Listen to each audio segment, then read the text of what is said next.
Hi everyone and welcome to Harlequin TV for May. Today we're looking at The King's Concubine by critically acclaimed author Anne O'Brien. In this beautifully crafted novel, Anne rewrites the portrayal of Alice Perez, a woman without family or money who becomes England's most powerful and scandalous mistress to the king. So thanks Lily for joining us on Harlequin TV today. Yeah, my pleasure. So look, I absolutely adore this book. I had really high expectations for it. I think I've read all of Anne O'Brien's books so far, and so obviously there was a lot to live up to, but it absolutely did not disappoint.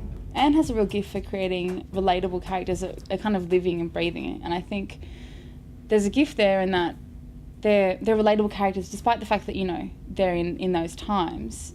Women these days can still relate to, you know, the kinds of things that this woman is dealing with.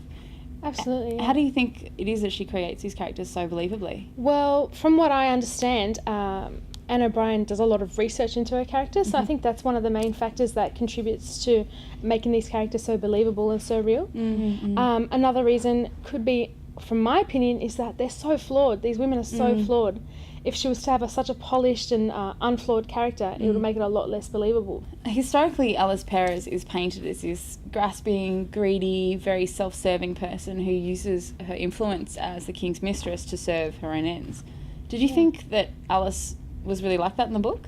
I didn't feel like that while I was reading it at all, to be honest. I felt Alice was really relatable. I guess in the beginning she did seem very much in love with the king, and she's put in a very difficult position. That's right, and I guess when you find out someone's really in love with them, you find out their motives for everything else. Is there an author that this book kind of reminds you of?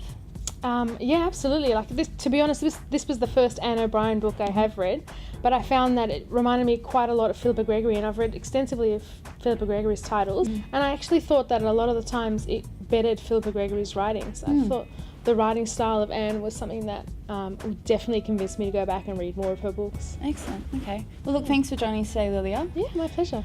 And look guys, that's our book for May. We'd love to hear what you think about The King's Concubine by Anne O'Brien. Tell us on Facebook or Twitter, and look, we'd love to hear what you have to say. Thanks guys. Thanks.